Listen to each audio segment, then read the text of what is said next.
일어나십시오. 인사하시겠습니다. 어제 퀴즈를 냈는데 8분이 카톡 내지는 문자가 왔습니다. 감사드리고요. 그래서 5분이라 그랬는데 8분 다 책을 한 권씩 마련해 가지고 들어오실 때 아마 받으셨었고 못 받으신 분은 아마 나가실 때 드릴 겁니다. 그래서 감사합니다. 근데 어떤 분은 이게 휴대폰 번호도 안 주고 그럴 수 있냐고. 그래서 화면으로 좀 띄워주실까요? 방송부? 오늘 한 번 더 기회를 드리겠습니다. 010 저기 보시고요. 퀴즈를 드리겠습니다. 우리가 연초에 시작하면 한 해의 은혜를 가지고 축복하지요.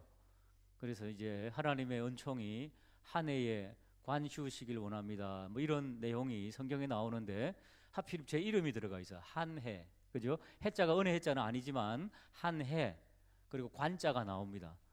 조금 띄엄띄엄 있습니다만 한 문장 속에 제 이름이 나온다고요. 제 이름을 발견하는 분들 문자로 보내주시면 되겠습니다. 제 이름 보내면 안 됩니다. 성경 구절 보내셔야 됩니다. 되겠습니까? 제 이름입니다. 한 해를 관시운다. 이렇게 해서 한 해관이 있습니다. 해자는 은혜 해자가 아니고 저 해할 때 해자입니다. 그냥. 그래서 보내주시면은 또 그것도 또 하루 종일 기다리니까 이것도 일이더라고요. 오전 중으로 보내주세요.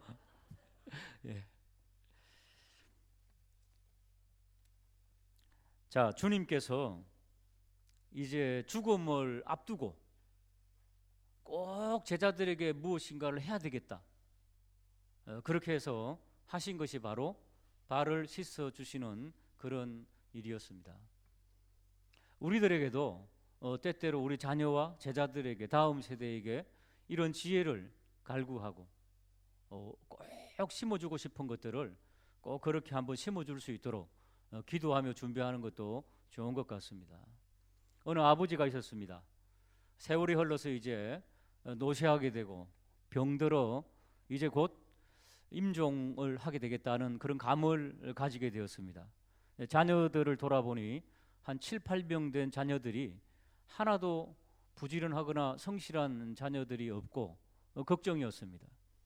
밭은 굉장히 몇천 평 가지고 있었는데 물려줘봤자 이 아이들이, 이 자녀들이 소유를 잘 못하겠다. 그래서 아버님께서 생각을 하시다가 자녀들을 다 불러놓고 이렇게 유언을 남깁니다.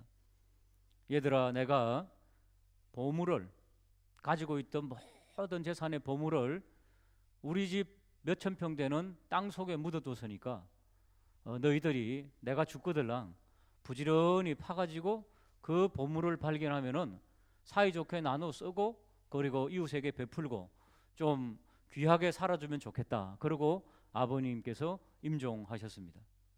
자녀들은 헐레벌떡 나가서 몇천 평 되는 밭에 나가서 땅을 파기 시작합니다. 아주 수개월, 수년이 흘렀는데 그 보물이 나오지 않았습니다. 근데 나중에 알고 보니까 그 황무지 같은 땅을 다 이렇게 파헤쳐 가지고 일궈놨어요. 그리고 보니까 그 황무지 같은 그 땅들이 일구어져 가지고 옥토가 되고, 그리고 매일같이 나가서 막 땅을 파던 그 습관이 배어 가지고 이 자녀들이 성실하게 되었습니다. 모여 앉은 자녀들이 깨달았습니다. 아, 땅에는 보물이 없었구나. 우리 아버님께서 우리에게 부지런한 성실한 사람이 되라고 한 이 성실이 보물이구나. 그것을 깨닫고 아버지의 깊은 뜻을 깨닫고 그리고 감사했다 하는 그런 옛날 이야기가 있습니다. 여러분, 우리에게도 좀 이런 어떤 지혜를 좀 주셔서 다음 세대가 정말 깨달음을 가지고 주님을 더 믿음으로 섬길 수 있는 그런 놀라운 은혜 있게 해달라고 연초에 기도하는 저와 우리 모두가 되시기를 주님의 이름으로 축복합니다. 7절에 보시면은 우리 이번에 주제 선구이지요.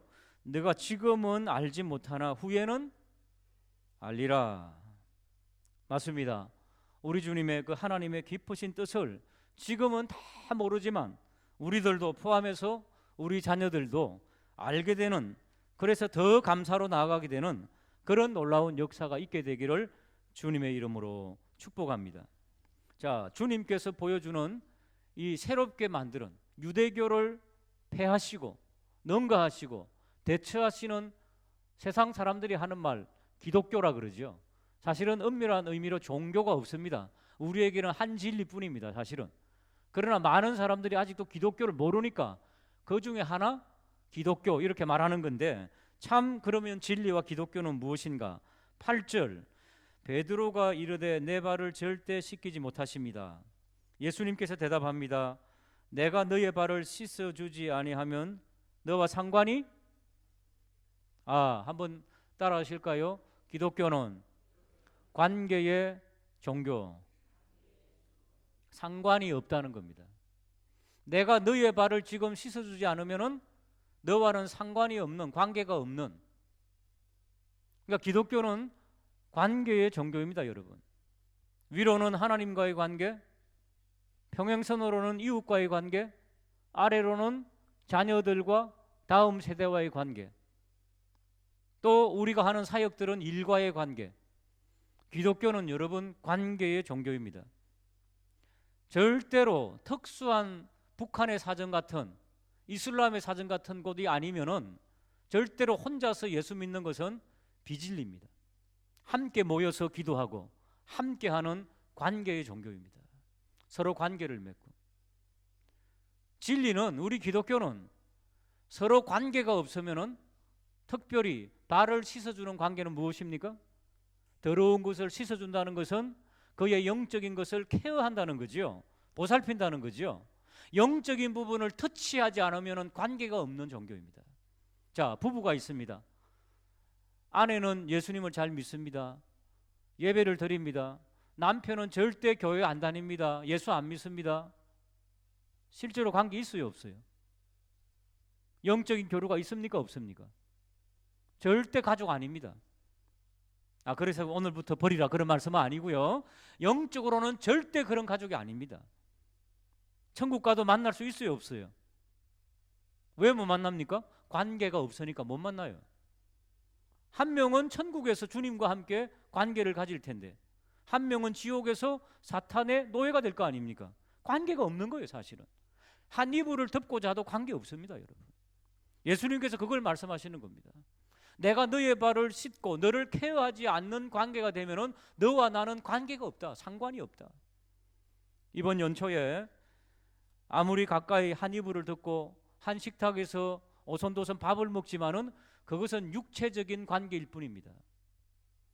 아름다운 영적인 관계로 천국의 식구, 가족이 되는 아름다운 관계를 맺게 되기를 주님의 이름으로 축복합니다. 자, 10절에 보시면은 9절부터 보시면 베드로가 그 말씀을 듣고 나서 관계가 없다니까 호들짝 놀래가지고 뭐라고 합니까? 주님, 내 발뿐 아니라 손과 머리도 씻어주시고 온몸을 목욕시켜 달라고, 그러면 더 좋지 않겠냐고. 또 그랬더니 주님께서 또 뭐라고 말씀하십니까? 이미 목욕한 사람은 뭐밖에 없다? 세례하고 똑같이요. 여러분, 세례를 받았습니까, 안 받았습니까? 아마 새벽기도 오실 정도면 다 받으셨겠죠. 근데 이제 또 죄를 짓습니다. 죄를 짓고 나서 또 교회 와가지고 내가 아무래도 죄를 지어갖고 찜찜합니다. 목사님, 이번 고난주간에는 세례를 다시 베풀어 주세요. 요거하고 똑같은 겁니다, 여러분. 한 번 세례 받은 사람은 세례 받을 필요가 있다, 없다? 한 번 거듭난 사람은 다시 받을 게 없죠. 그러니까 회개라고 하는, 돌아선다는 것은 일생에 단 한 번 있다 그러죠. 사실은 엄밀하게 따지면. 그 다음에 짓는 죄는 뭐 하라고요? 회개가 아니고 이미 돌아선 사람은 고백만 하면 된다고. 고백만, confession. 하나님 앞에 고백만 하면 된다고요. 그래서 우리는 그냥 그 고백도 다 뭉퉁거려서 죄를 짓고 나면 주님 앞에 회개합니다, 이래 써도 괜찮습니다. 그러나 엄밀하게 단어 공부를 하자면 그렇다는 거지요. 그러니까 베드로가 했던 이 말씀을 통해서 예수님께서 대답해 주신 말씀을 통해 가지고 이미 목욕한 사람은 계속해서 뭐 해야 된다? 죄와 허물이 있으니까 기독교는 그러기 때문에 매주 주님의 전에 나와서 예배드리기 전에 뭐 한다? 하나님 앞에서 주님 이번 한 주도 제가 또 이렇게 허물이 있습니다. 용서해 주시고 바른 예배자로 예배 드릴 수 있도록 도와달라고. 그러니까 예배 드리기 전에 죄 문제는 해결이 돼야 된다, 안 돼야 된다? 예배 드리기 전에 앉아서 준비하잖아요. 그럴 때 이미 죄에 대한 것, 찜찜한 부분들 이런 것들을 다 내려놓고 하나님 깨끗하고 정결한 심령으로 제물되게 하시고 바른 예배 드리게 해달라고 이렇게 하면서 하나님 앞에 바른 예배로 예배가 회복되는 복된 한 해가 되기를 주님의 이름으로 축복합니다. 그러시면서 10절에 한 번 더 말씀하시죠. 온 몸이 깨끗하니라. 너희가 깨끗하나 뭐는 아니다? 다는 아니니라. 왜 그렇습니까? 11절에 이는 자기를 팔자가 누구인지 아시기 때문에. 누굽니까? 가룟 유다지요. 기독교는 외식으로 윗선으로도 믿을 수 있겠구나. 그렇죠? 예수님 제자도 위선을 떨면서 믿었잖아요. 그러니까 가룟 유다만 목욕했습니까? 안 했습니까? 가룟 유다만 목욕 안 했습니다. 목욕을 안 하고 나중에 뚜껑을 열어보니까 목욕을 안 하고 내 방식대로 메시아를 섬겼던 거죠.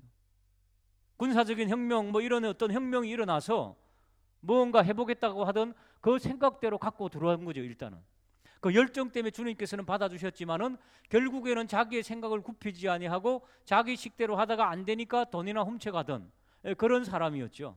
그러다가 예수님을 팔아먹는, 그러니까 예수님께서는 그런 자를 이미 그는 목욕을 하지 않고 들어왔던 자다 말이죠. 그러니까 세례를 받는 척 할 수 있습니다. 예수님을 믿는 척 할 수 있습니다. 예배를 드리는 척 할 수 있습니다. 다 할 수 있습니다, 여러분. 그러면서 남들이 발을 씻을 때 발을 내밀고 발을 씻을 수도 있습니다. 흉내 낼 수 있다는 겁니다. 그런 자들이 바리새인들, 서기관들이었지요. 외식하는 자, 위선 떠는 자들이었지요. 적어도 이 새벽을 깨우고 이렇게 나오신 분들 가운데는 그런 연극하는 분은 없으리라고 생각합니다. 그러나 그 외에 썬데이 크리스찬 이런 단어가 있지 않습니까? 얼마든지 있을 수 있습니다. 그런 껍질을 누가 벗겨줘야 된다? 오늘 이 말씀을 깨달은 우리들, 이미 목욕한 우리들이 발을 씻어줘야 되겠구나. 아직도. 그리고 목욕하지 못한 자들은, 거듭나지 못한 자들은, 변화되지 못한 자들은 우리들이 집중적으로 기도함으로 그들의 영혼이 변화돼야 되겠구나. 안 그러면은 상관이 없다니까. 관계가 없다니까. 우리 가족 구성원 중에 또 우리 지인들 중에, 친척들 중에 여러분 보면 압니다. 그죠? 신앙생활 하는 사람들 믿음의 눈으로 보면은 어느 정도 간파가 되죠. 그러면은 제일 첫 번째 뭐다? 저들의 거듭남을 위해서 우리들이 기도하고, 그리고 또 거듭났지만은 여전히 세상에 때 묻은 자들은 우리가 발을 씻어주는 그런 모습으로 아름다운 영적인 관계를 통해서 하나님 앞에 큰 영광 올려드리는 저와 우리 모두가 되시기를 주님의 이름으로 축복합니다. 오늘도 우리 기도 제목이 또 본문을 통해서 나왔습니다. 지금은 알지 못하지만 후에는 알게 되리라. 주님, 이번 기도회를 통하여서도 또 우리에게 영적인 진보가 더 있게 하여 주시고, 주님, 발을 씻어주는 관계가 되지 아니하면은 너와 나는 상관이 없느니라. 우리 가족 구성원 중에 부부 가운데, 또 자녀들 가운데, 또 친족들 가운데, 또 회사 속에서도 주님, 이런 자들이 있음을 압니다. 주님, 온전하게 나아갈 수 있도록 주님께서 제자들의 발을 씻어줬던 것처럼 그런 모습으로 다가갈 수 있도록 저를 사용하여 달라고 주여 한번 외치고 함께 기도하도록 하겠습니다. 주여!